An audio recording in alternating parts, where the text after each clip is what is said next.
안녕하세요. 생활참선 전문과정 선어록의 왕 임제록 공부를 하고 있습니다. 오늘 가을 학기 마지막 공부가 됐는데요. 정말 시간이 빠른 것 같습니다. 자, 그러면 잠시 화두 참선을 하고 공부에 들어가도록 하겠습니다.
예, 오늘 본래 종강 날인데 우리가 평소 같았으면은 다 같이 모여서 원택 스님 모셔서 법문도 듣고 또 공양도 따뜻한 공양도 함께 하는 그런 시간인데 지금 코로나 상황으로 좀 어려움이 계속되어서 평소처럼 공부하는 걸로 해서 가을 학기는 종강을 해야 될 것 같습니다. 가을 학기가 끝나더라도 겨울 동안거 중에는 같이 100일 법문을 같이 공부하셨으면 하는 바람을 전해드립니다. 자, 그러면 임제로 공부를 하는데요. 교재 344쪽 15 비밀 편입니다. 이 제목이 참 의미가 있죠. 비밀.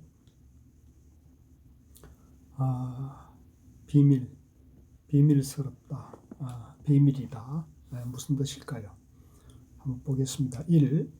문자에 떨어져 삼계에 윤회한다. 그렇죠. 이 문자에 집착하면은 우리가 양변에 떨어져서 생사 윤회를 생사 고해를 계속 헤맬 수밖에 없죠. 지금 코로나 시대를 경험하면서 아무리 다 가졌어도 아무리 부자여도 코로나는 사람들을 차별하지 않지 않습니까? 그러니까 부자든 가난하든 권력이 있든 없든 코로나는 똑같이 맞닥뜨려야 될 것인 것처럼 우리도 이런 그 정견을 세워서 늘 양변을 여의고 평상심을 잘 유지하시기를 부탁을 드리면서요. 문자에 떨어져 삼계에 윤회한다. 수행자들이 잘 알지 못하고 이름과 글귀에 집착하여 저 범분이 성인이니 하는 이름에 장애를 받으므로 이런 까닭으로 도안이 가려져서 분명히 알지 못한다. 늘 말씀드리지만 이제 그 경전이나 어로 또는 언어와 글자로 된 것에 집착하게 되면은 양변에 빠져서 상대분별, 상대 세계에 벗어날 수가 없습니다.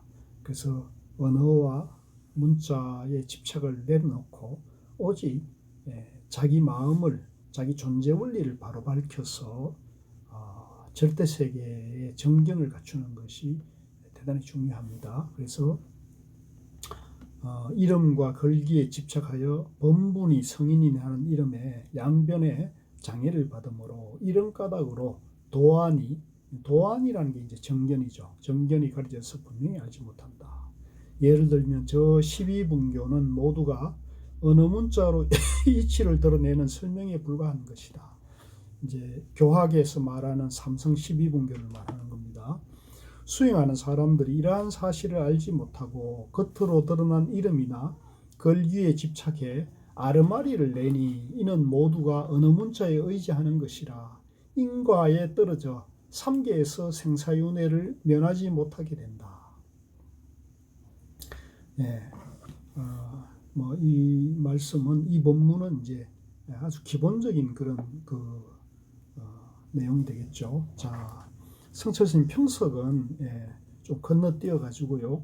347쪽에 맨 밑에 문단 평석의 평석으로 바로 보겠습니다. 결국에는 자성을 깨치지 못하고 생사윤회의 고리도 끊지 못하게 됩니다. 윤회라는 것이 꼭 죽은 다음에 다른 곳에 축생으로 태어나는 것만을 의미하지 않습니다. 자, 여기에서 이제 이 성철 스님께서 윤회 문제에 대해서 이제 많은 법문도 하시고 또 전생에 대해서도 성철스님이 여러 가지 그 법문이 많이 있는데, 만년에 와서는 종정되시고는 성철스님께서 이 윤회에 대해서 이전의 입장과 이전의 법문과는 좀 다른 견해를 내놓으시거든요. 근데 여기 보니까 이 70년대 초에 임재록 강설하시면서 이런 말씀이 계신다는 것은 저는 이제 새롭게 받아들여졌는데, 여기 보시면 윤회라는 것이 꼭 죽은 다음에 다른 곳에 축생 등으로 태어나는 것만을 의미하지 않는다. 즉 윤회라는 것을 죽어서 다음 세상에 태어나는 것을 윤회라고 보지 않고 하루에도 10,000,000번 윤회를 거듭합니다. 하루에도 10,000,000번 윤회를 거듭한다는 얘기는 하루에도 생각이 일어났다 사라졌다 일어났다 사라졌다 이렇게 생사윤회를 한다는 거죠. 생각이 일어났다 사라졌다 일어났다 사라졌다는 것을 성철스님께서는 윤회로 설명을 받아들이고 설명을 하고 있는 거거든요. 그래서 이 부분이 이제 그 선종의 일반적인 그런 법문이고 견해이기도 한 겁니다. 그래서 그 밑에 염기염멸이 위지생사라, 이제 209 줄을 보면 밑에 주에 보면 여기에 대해서 자세히 설명이 되어 있습니다. 생각이 일어나고 소멸하기를 반복하는 것을 생사라 하니, 보세요. 이 생사를, 생각이 일어났다 사라졌다를 반복하는 걸 생사라 하니, 이 생사의 순간을 마주하여서는 모름지기 있는 힘을 다하여 화두를 들어야 한다. 이 생사윤회를 끊기 위해서는 있는 힘을 다해 화두를 들어서 이 생사윤회의 상대분별의 세계를, 분별망상을 부수고 지혜를 밝혀야 한다는 거죠. 본래 갖추어진 지혜를 밝혀야 된다. 그래서 이 견해는 어디에 나오느냐면, 이 구절은 태고어록, 나홍어록, 청허집에 똑같이 실려 있다. 그러니까 이 견해가 이제 우리나라 조사들이 태고 스님이나 나홍 스님이나 또 서산대사 같은 그러한 우리나라 조사들의 견해, 공통된 그 법문에 다 나와 있는 내용이고, 이것을 이제 성철 스님께서도 똑같이 인용하고 계시는 거죠. 그러니까 이 대목을 보면서 우리 생활참선 도반님들께서도 이 생사윤회에 대한 생사관, 윤회관을 다시 한번 점검해 보시고, 각자 물론 견해가 있을 수 있겠습니다만은 저는 이제 이 견해가 더 합당하지 않느냐. 즉 생사윤회라는 것이 꼭 죽어서만의 윤회가 아니고, 지금 이 순간에 우리가 한 생각이 일어났다 사라졌다, 한 순간 일어났다 사라졌다 하면서 생사윤회를 하루에도 수천 수만 번 하는 삶이다.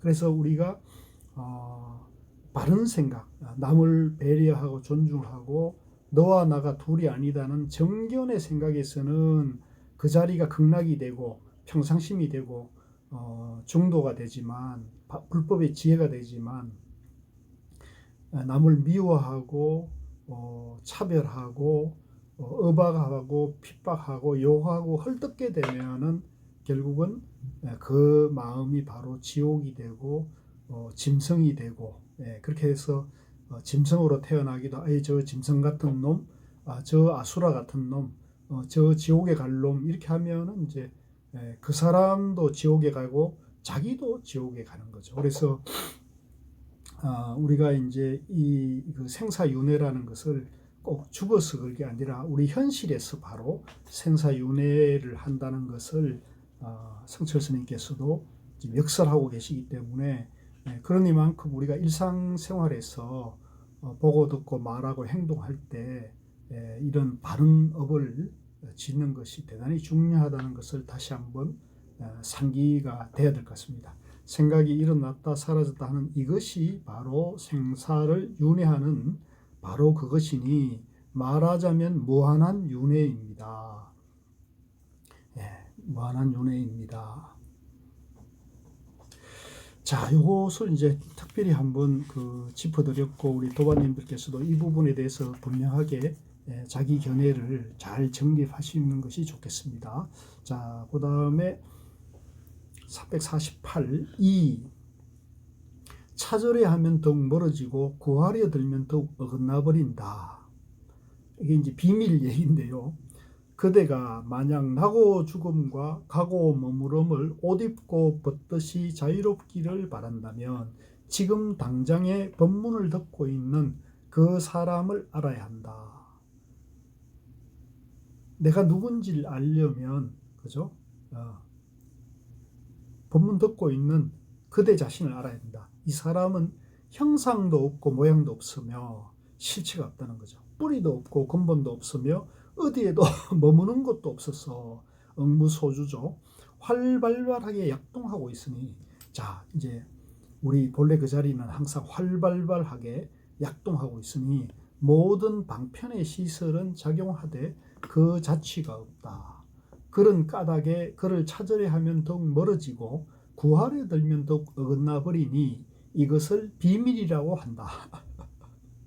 네, 아주 재밌는 본문입니다. 아주 임재 스님 어찌 보면은 약간 위트도 있고 지혜도 있고 또 우리 선종의 그런 입장이 잘 드러나 있는 거죠. 이게 밖으로 찾거나 내가 본래 다 갖추고 누구든지 본래 다 완성되어 있고 본래 다 그렇게 되어 있기 때문에 이것을 찾으려 하면은 찾을 수 있는 게 아니에요. 이미 그런 존재이기 때문에 찾으려 한다고 찾을 수 있는 게 아니라는 거죠.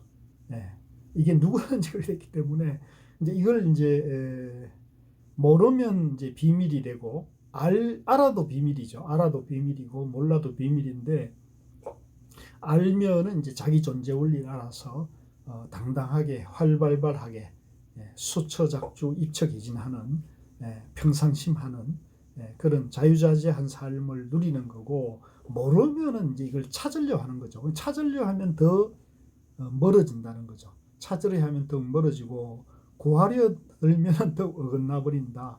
이것을 비밀이라 한다.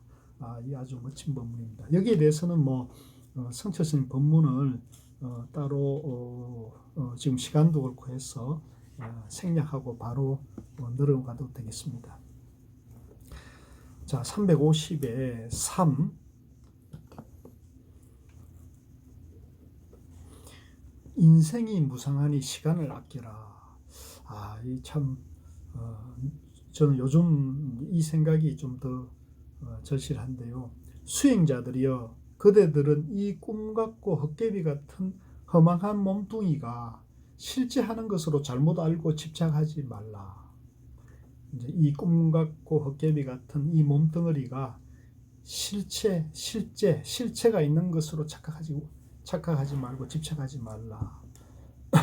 조금 빠르든 늦든 머뭇거리는 사이에 죽음으로 돌아가고 마니 그대들은 이 세계 가운데서 무엇을 찾아 해탈을 하려고 하느냐. 조금 빠르든 늦든 머뭇거리는 사이에 죽음으로 돌아가고 마니 그대들은 이 세계 가운데서 무엇을 찾아 해탈을 하려고 하느냐.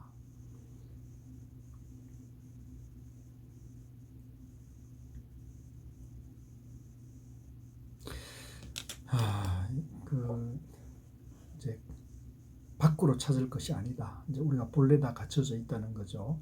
그저 한 숟가락 밥을 찾아 먹고 누더기 끼며 입으며 세월을 보내기보다는 무엇보다 먼저 선지식을 찾아 깨쳐야 할 것이요. 꾸물거리면서 쾌락을 쫓지 말라. 우리가 이제 그 일상생활 가운데서 그냥 시간을 보내기보다는 선지식을 찾아서 깨치고 또 그 말초적인 쾌락을 쫓지 마라.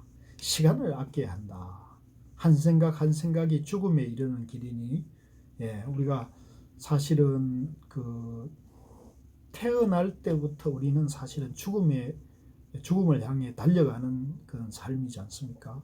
그래서 한 생각 한 생각이 죽음에 이르는 길이니 그 칠개는 지수화풍으로 흩어지고 미세하게는 생주이멸 사상의 변화에 쫓기고 있다. 항상 이렇게 변하는 거죠. 그래서 여기 사상은 이제 금강경에 나오는 아상, 내가 있다는 아상, 인상, 내가 사람이라는 인상, 내가 중생이라는 중생상, 내가 이제 목숨, 생명이 있다는, 영혼이 있다는 이제 수자상, 이것을 이제 사상이라 하죠. 그래서 이 사상이 이제 끝없이 생멸을 해가고 일어났다 사라졌다 일어났다 사라졌다 하는 그런 변화에 이제 우리가 늘 쫓기죠. 수행자들이여, 지금 이 순간 가장 중요한 것은 지수화풍의 4가지 모양 없는 경계를 잘 깨달아 그 경계에 휘둘리지 않는 것이다.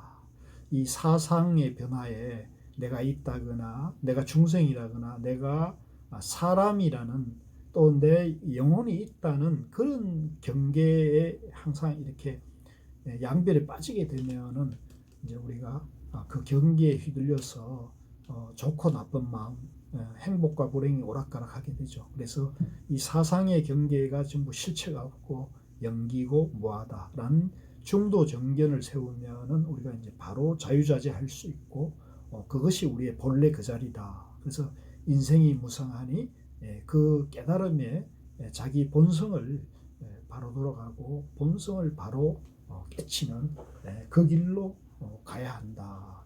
시간을 아껴서. 그래서 오늘 이 마지막 공부가 상당히 우리 그 삶에 좋은 그 임재스님의 법문이 아닌가 이런 생각이 좀 듭니다.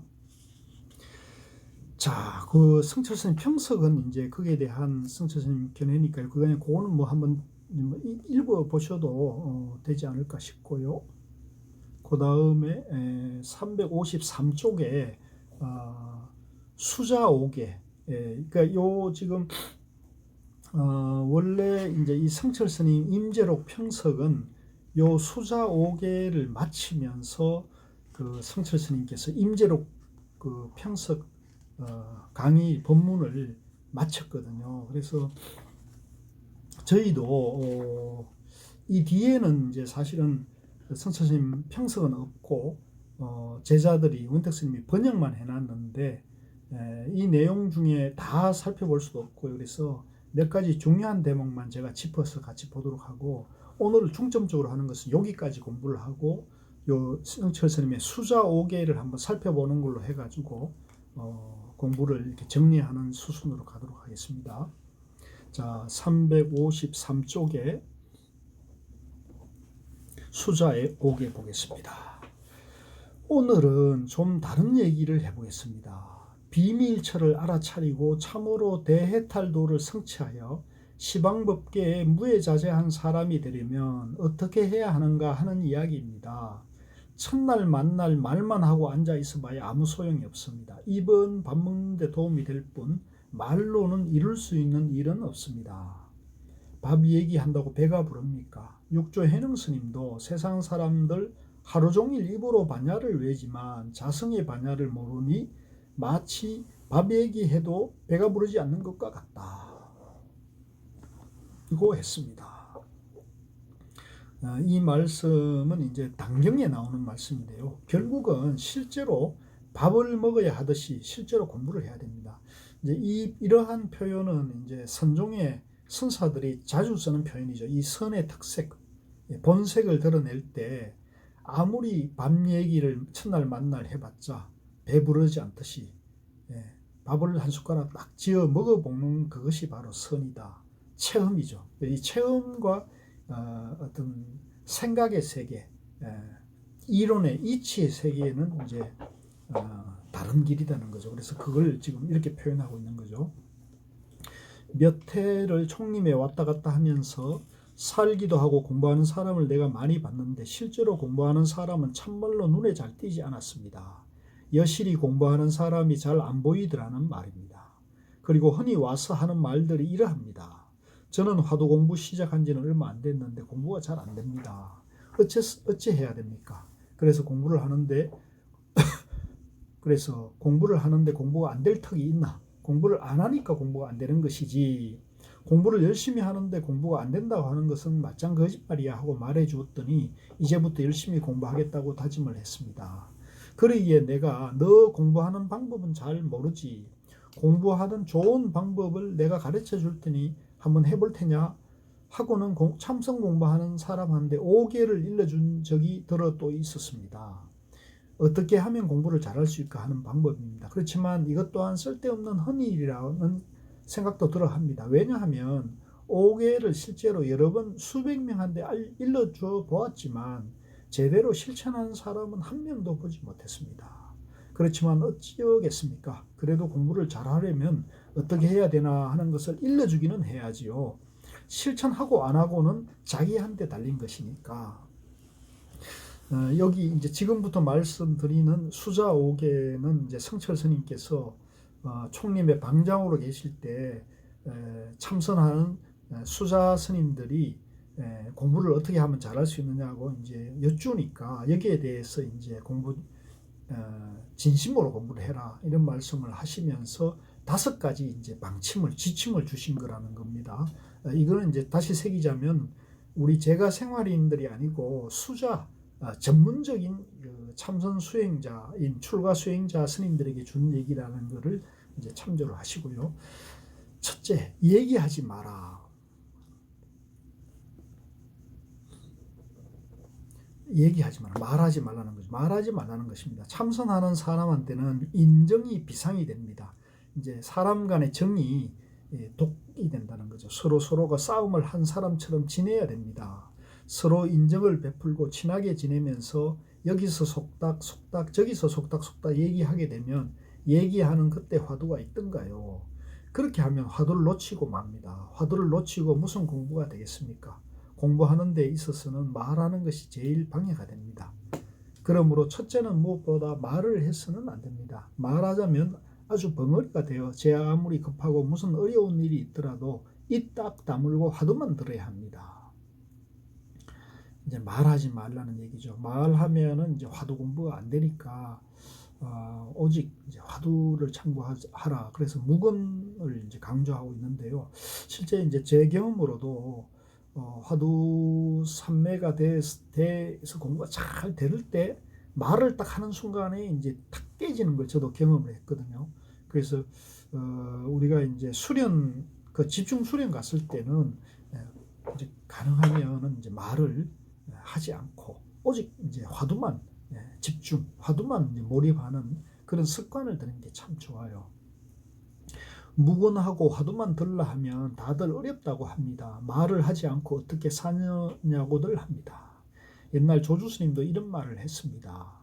만약 한평생 총림을 떠나지 않고서 5년이고 10년이고 말을 하지 않아도 누구도 그대를 벙어리라 부르는 사람이 없다면 그런 다음에는 부처님도 그대를 어쩌지 못하리. 내 말을 믿지 못하겠는가? 내 목을 베어라.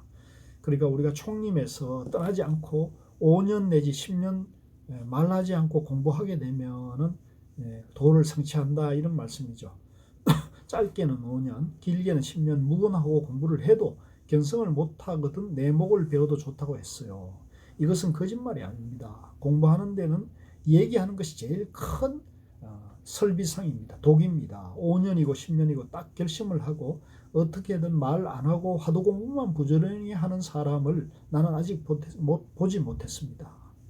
공부는 하지도 않으면서 안 된다고 하면 참으로 부끄러움을 모르는 사람 아닙니까? 공부도 하지 않으면서 공부가 안 된다고 하면은 이제 참 부끄러움도 모르는 그런 사람이라는 거죠. 둘째, 잠 많이 자지 마라. 이 잠도 참 공부를 장애하죠. 우리가 하루 24시간 중에 뭐 7시간, 8시간 자게 되면은 3분의 1은 잠자는 시간 아닙니까? 우리 인생의 3분의 1은 이제 잠자는 시간인데요. 자고 싶은 대로 다 자고 무슨 공부가 되겠습니까? 절집에서는 3시에 일어나고 9시에 자는 것이 보통입니다. 그렇기는 해도 6시간 잘 것 다 자고 어떻게 부지런히 공부한다고 할 수 있겠어요? 참으로 공부하는 사람은 많이 자면은 3시간, 보통 2시간 정도면 충분하다 말입니다. 우리도 그 전에 해봤어요. 옛날 자명스님이 그랬습니다. 자명스님이 분양스님 밑에서 공부하는데 다른 사람은 다 누워 자더라도 자기는 앉아 공부를 했습니다. 그런데 자꾸 졸음이 쏟아지거든요. 그래서 옆에 송곳을 갖다 놓고 허벅지를 찌릅니다. 송곳을 생사 아래 꽂으니 얼마나 아프겠습니까? 잠이고 뭐고 다 달아나 버리죠. 그래서 자신을 이렇게 일깨웠습니다. 옛 사람은 도를 이루기 위해서 먹지도 자지도 않았는데 나는 어떤 놈이냐. 옛 사람의 법을 성취하려고 하면서 정작 옛 사람만큼의 노력도 하지 않는다면 무슨 성취가 있겠습니까? 옛 사람의 법을 성취하려면 그만한 노력을 해야 됩니다. 서울을 가려고 하면 서울 갈 만큼의 노력을 해야지 심리 노력도 안 하면서 천리 만리를 가려고 한다면 말이 됩니까? 천리를 가려면 천리 가는 노력을 해야지 심리 가는 노력도 하지 않고 천리를 갈 수 있겠습니까? 자명스님은 임재종의 중흥자로 할 만큼 유명한 스님인데 그렇게 될 수 있었던 밑바탕은 허벅지에 송곳을 꽂아가며 밤잠 자지 않고 공부한 그 송곳 밑에 있습니다. 공부하는데 참으로 장애가 되는 것이 잠입니다. 그렇지만 이놈을 이겨내야지 이놈 하자는 대로 따라가면 아무것도 이루지 못합니다. 어디 6시간 자는 그것뿐이겠습니까? 낮에도 조금 고단하려 치면 지대방으로 갈까 저 누구하고 갈까 어디로 갈까 이놈이 자꾸 자자고 하고 자꾸 눕자 하거든요. 그렇지만 그놈 따라가다가는 영원토록 공부는 성취하지 못합니다. 성철 스님께서도 이제 유명한 10년 장좌 불화를 하셨잖아요. 그래서 원택 스님께서 어떻게 그렇게 10년 동안 허리를 방바닥에 대지 않고 10년 동안 지내셨습니까? 이렇게 물었더니 성철 스님께서 야 이놈아 내가 잠이 안 와서 그랬다 이놈아. 아예 성철 스님은 잠이 아예 오지 않았다 그래요. 10년 동안. 그러니까 이게 참 저도 지금 공부에 뭐랄까요? 아직 이제 제가 정리를 못 하고 있는 게 이제 오매일이요, 숙면이렵니다. 그러니까 숙면이려. 그러니까 깊은 잠에서도 깨어 있는다. 화두가 밝다. 화두 삼매가 이제 지속된다고 했을 때. 제가 아직 그거는 동정이련은 제가 체험을 해봐서 자신 있게 말씀드릴 수 있는데 꿈속에서 화두도 저도 이제 어떤 때는 꿈속에 화두가 될 때가 있거든요. 그러니까 몽중이려도 제 체험으로 얘기할 수 있는데 이 잠자면서 화두 되는 거는 저는 아직 경험하지 못한 일이어가지고 의록에서 이제 성처스님 법문으로 제가 이제 믿고 있는데 이제 이걸 어떻게 설명해야 될 때는 제가 조금 제 경험이 없으니까 이걸 좀 한계가 있어요. 그래서 그러나 저는 이제 동정이려, 몽중이려는 분명히 제도 어록에 나와 있고 체험을 해봤기 때문에 이것이 분명하다는 것에 믿음은 있는데 설명을 이제 했을 때는 그냥 옛 어른들의 말씀밖에 앵무새처럼 할 수가 없어서 안타까운데 오늘도 이제 제 유튜브에 어떤 분이 이제 잠잘 때도 화두가 일념이 돼야 한다는 말에 대해서 헷갈린다고 누가 질문을 해오셨는데 제가 아직 답은 안 올렸습니다만은 저도 그 부분에 제 경험이 아니고 그냥 성철 스님 또 고인들의 법문이기 때문에 우리가 믿어야 된다 이렇게 말씀을 드릴 수밖에 없습니다. 내가 전에는 지대방도 들여다보고 누각도 들여다보고 방 안에도 들여다보고 했는데 요새는 그러지 않습니다. 성철 스님이 총림에서 안거 중에 이제 돌아다니면서 이런저런 이제 혹시 누가 거기서 몰래 숨어가지고 잠자고 있지 않느냐 이걸 이제 들여다보면서 야단치고 경책했던 그 얘기를 하십니다. 그렇게 해보았죠. 소용도 없거든요. 나도 이제 좀 늙어버린 모양이지 어쩐지 많이 후퇴해버렸어요. 이렇게 지켜보고 있어도 졸고 있는 사람이 있는데 하물며 보지 않는 저 뒷방에서 지금 어떻게 하고 있는지는 뻔합니다. 참 공부하겠다고 출가해 여기 모였는데 한가하게 낮잠이나 자고 있으면 되겠습니까? 재불보살이 통곡할 일 아니겠습니까? 출가한 스님이 낮잠을 잤어야 되겠는가 말입니다. 옛날 공자에게 제여라는 제자가 있었습니다. 하루는 제여가 낮잠을 자고 있었습니다.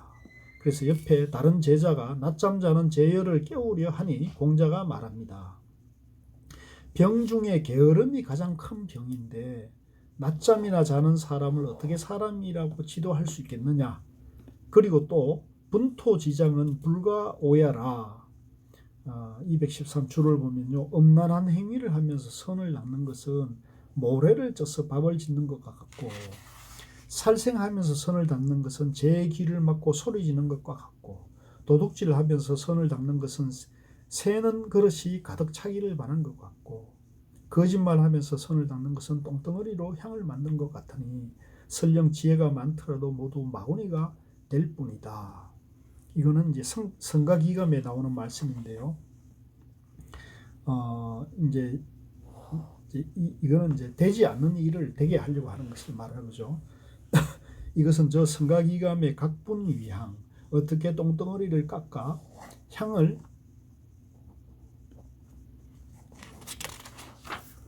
만들겠는가 하는 말과 같습니다. 변소에 똥을 더덕더덕 쌓은 것은 손질한다고 무슨 담장이 되겠습니까? 낮잠이나 자는 그런 사람을 공자는 똥 담장이라고까지 하면서 그런 물건은 아주 썩은 송장이니까 내버리라고 똥쳤습니다. 그런데 하물며 대도를 성취하겠다고 출격 대장부가 되어가지고 낮잠을 잤어야 되겠습니까? 저는 이 일화를 처음 접하는데 이제 성철 스님께서 공자께서 낮잠 자는 그 제자에 대한 이야기를 하면서 낮잠을 자서는 아무짝에도 쓸모가 없다 이런 경책을 했다는 얘기를 갖고 와서 출가 수행자에서 무상대도를 깨치려는 사람이 마찬가지로 낮잠이나 잤을 되겠느냐 이런 말씀을 하시는데 자 이게 좀 우리 그 제가 생활인들에게는 참 어찌 보면 잘 안 맞는 거죠. 어떤 그 분들은 하루에 이제 낮잠을 적당히 자는 것이 건강에도 도움이 된다 이런 말도 있지 않습니까? 그래서 여기에 대해서는 우리가 좀 자기 각 처지에 맞게 해석해야 되지 않겠는가? 즉 쓸데없는데 시간을 보내서는 안 된다. 자기 어떤 자기 몸 보신을 위해 가지고 이렇게 집착하는 행을 해서는 안 된다. 이렇게 저는 받아들이면 어떨까 하는 생각이 드네요. 자, 공부를 잘하려면 첫째는 말을 안 해야 하고 둘째는 3시간 이상은 자서는 안 된다. 이것입니다. 해보면 할 수 있습니다. 처음에는 몸뚱이가 자꾸 고단하다고 어떻게 해서든지 지대방으로든 어디로든가 조금만 자자고 끌어당깁니다. 그렇지만 그러면 안 된다고 기어이 싸워 이기게 합니다. 그렇게 되면 나중에는 자는 것이 오히려 더 괴로워집니다. 잠도 이겨낼 수 있습니다. 이것은 실제 할 수 있습니다. 그러니까 참 성철 스님 참 대단한 분이셨죠. 이 10년 동안에 잠을 자지 않았다고 하시는 그 행을 보면은 정말로 우리 성철 스님이 정말 대단한 분이라는 것을 우리가 알 수가 있고, 저도 이 대목에 있어서는 참 참 부끄럽게 짝이 없네요. 그 다음에 이제 305 셋째 책 보지 마라.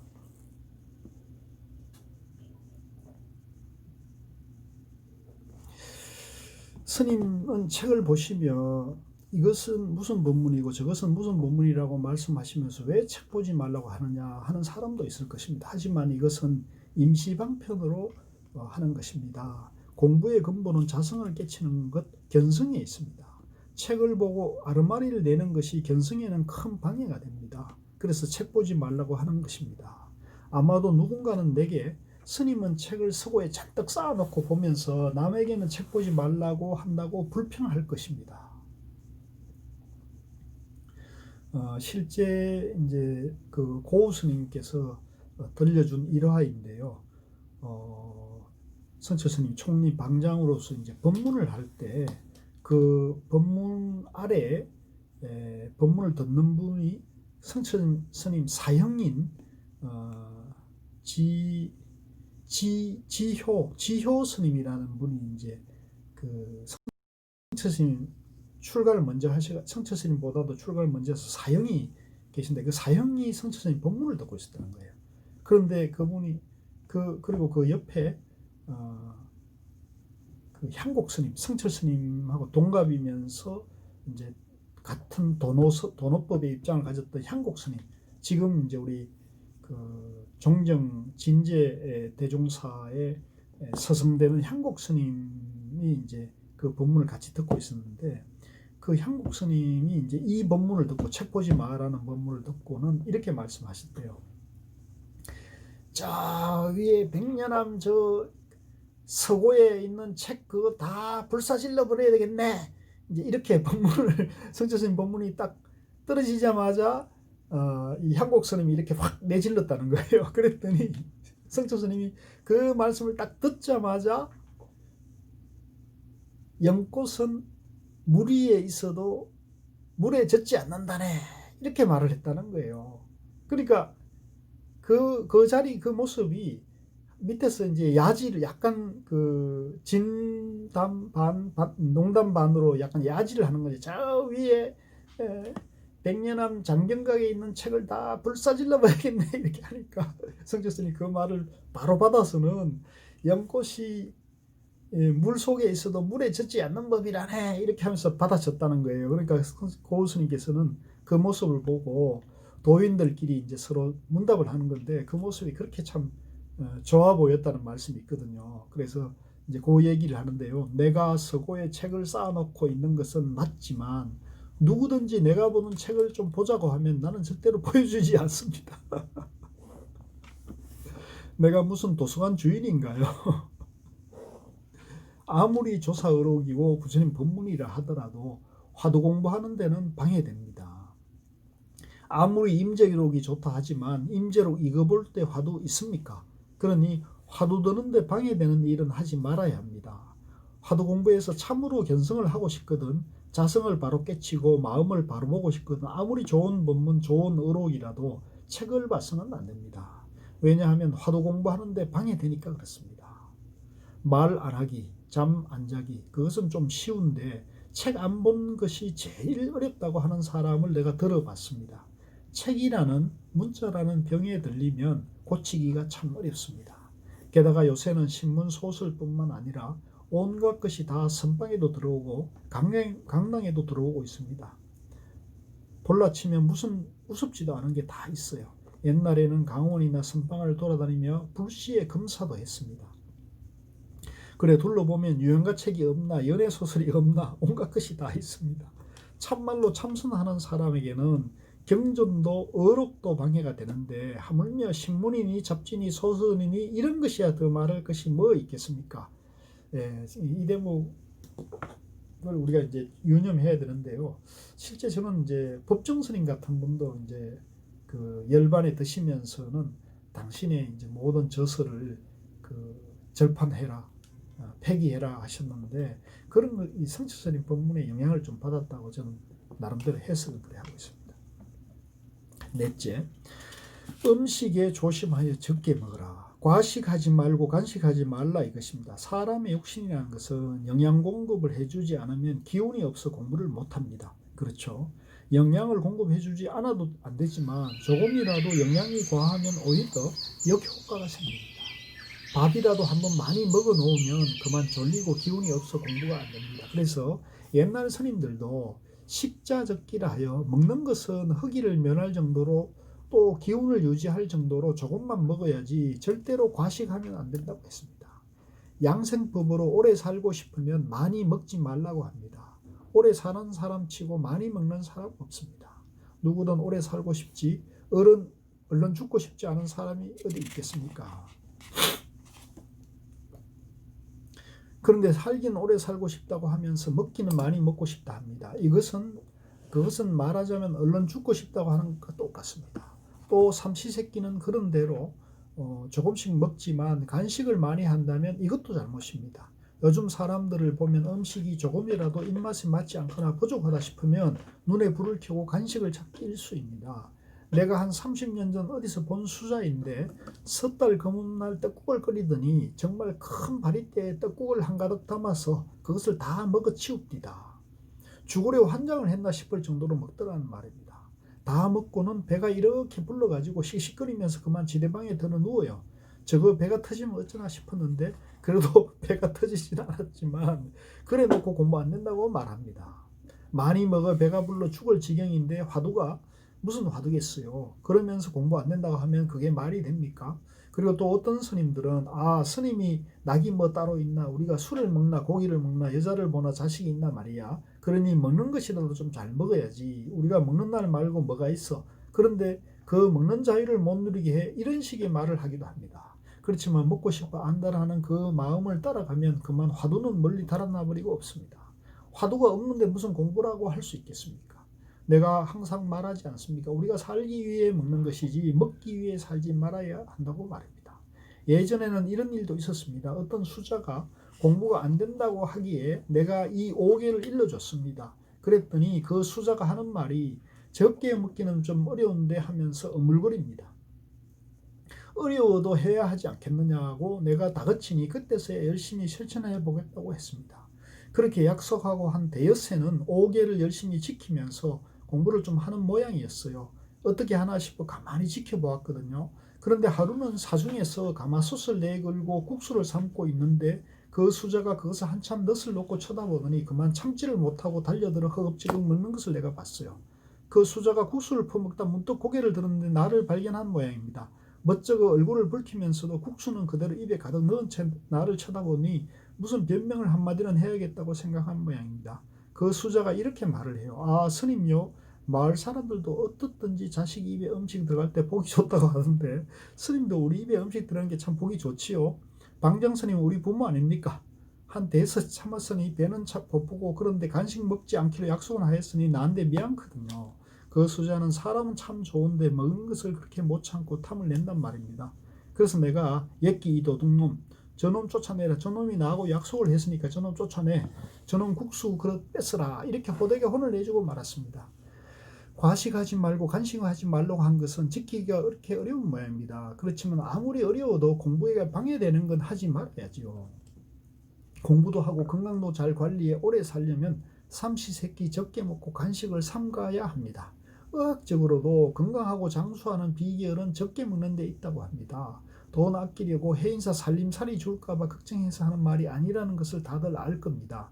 어떻든지 음식에 대한 욕심도 한번 이겨봐야 합니다.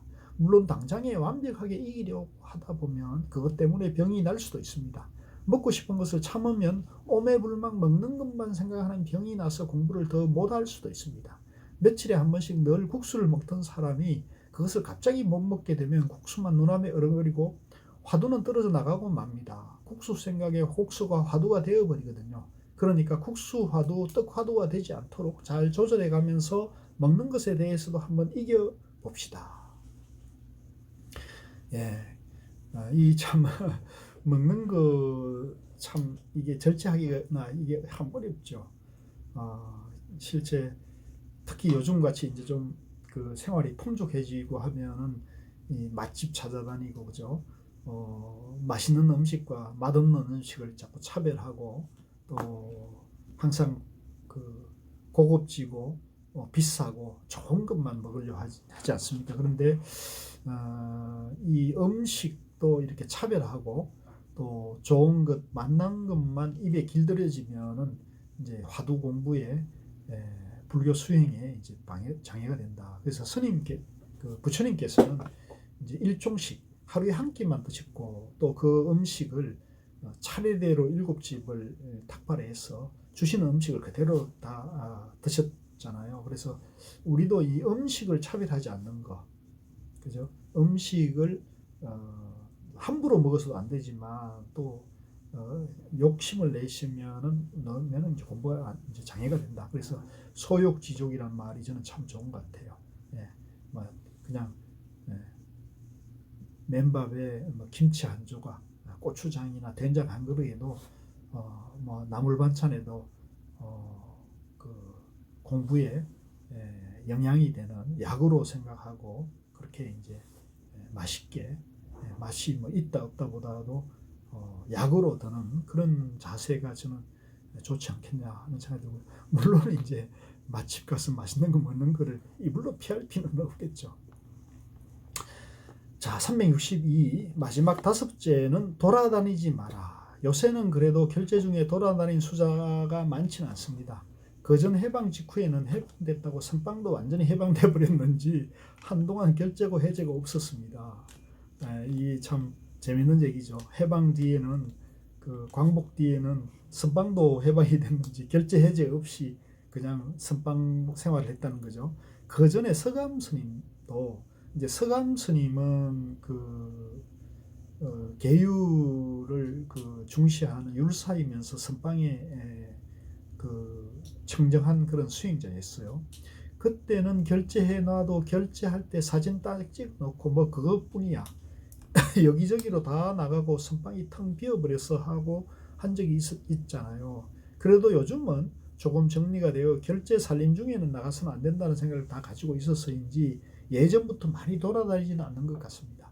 이제 실제 이 그 광복 이후에 우리 한국 불교가 동안거 하안거 전통이 이렇게 이제 성성하게 자리 잡는 데는 이 성철 스님 같은 분이 봉암서 결사나 또 해인 총림 같은 걸 종단에서 만들어 가지고 그 수행과 합풍을 엄정히 해나가는 거죠. 결제 중에는 외부 출입을 삼가한다.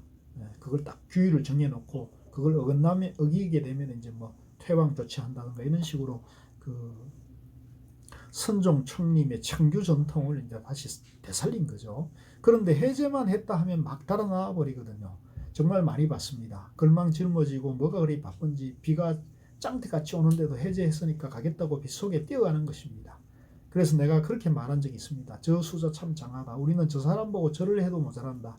저리 가고 싶은 것을 석 달 동안이나 참고 공부한다고 앉아 있었으니 그 얼마나 고마운가. 그렇지 않습니까? 얼마나 참으며 해제만 학수고대했으면 비가 장대같이 쏟아지는데 걸망을 짊어지고 누가 어디서 오라고 손짓하는 것을 보고 달려가듯이 쏜살같이 막 달아나거든요. 또 빨리 가고 싶은 마음에 안것정 가지고 염라대왕한테 가 보여줄 것도 아닌데 그것 때문에 지체할 일이 뭐 있나 하면서 안것정도 안 받고 새벽같이 가는 경우도 들어 있습니다. 물론 그 말도 틀린 건 아니지만 이런 식으로 공부하면 참 곤란합니다. 선방 수자가 되어 여기저기 기웃기웃 돌아다니는 것은 정진에 아무 도움이 되지 않습니다.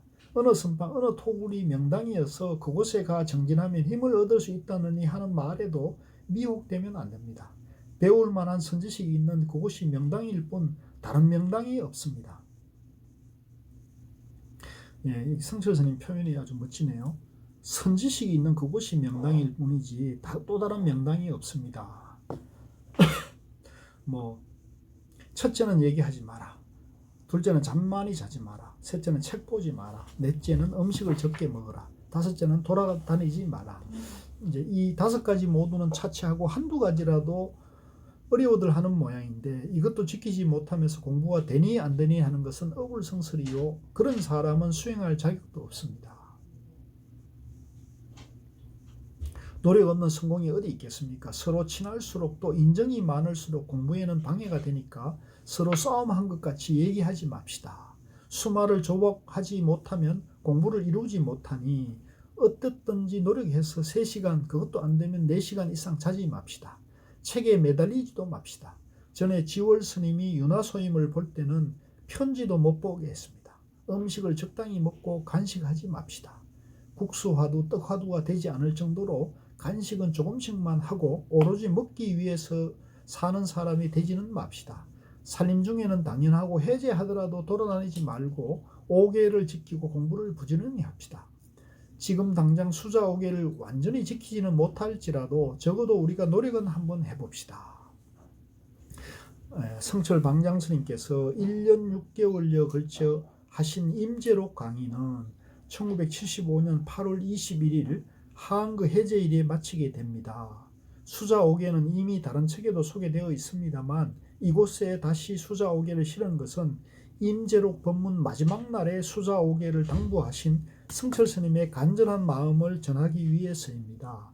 예, 이게 이제 성철 스님이 이제 1975년 하안거 해제일에 방장 스님 법문을 하면서 임재록 평석을 마지막으로 하시고 여기에 이제 수자 5계라는 법문을 하셨다는 거예요. 그래서 역사적 의미가 있으니까 여기에 붙여놨다고 이제 그 원택 스님께서 이제 기록을 해놨습니다. 자, 그래서 우리도 성철 스님 임재록 평석 공부는 이제 이걸로 좀 마치는 걸로 하고요.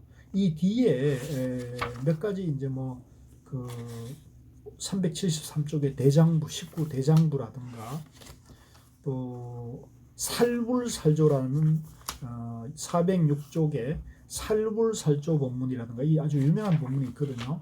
그런 법문들이 이제 또 행록이나 행장 또 임재스님이 깨친 일화들이 있는데 이걸 다 보려면 한 학기 정도 더 해야 되는 상황이어서 그렇게 할 수는 또 없고 해서 대강의 이제 임재록에 임재스님의 그 법문의 요지는 우리가 거의 공부한 셈이고 아마도 성철 스님께서도 이 정도 하고 마치신 것도 임재스님의 핵심이 되는 그런 법문은 어느 정도 스님께서 평석하셨다고 생각했기 때문에 마치신 게 아닌가 합니다. 그래서 우리도 이제 우리 도반님들께서 이번 그 선으로의 왕 임재록 공부는 여기서 마무리를 하고 가능하면 우리 그 전문반 도반님들께서는 성철스님 100일 법문 공부에 같이 동참을 하셔서 겨울 안것 동안에 같이 좀 한 번 더 100일 법문을 또 보시는 것이 좋겠다는 그런 말씀을 드리면서 오늘 종강에 가능하겠습니다. 고맙습니다.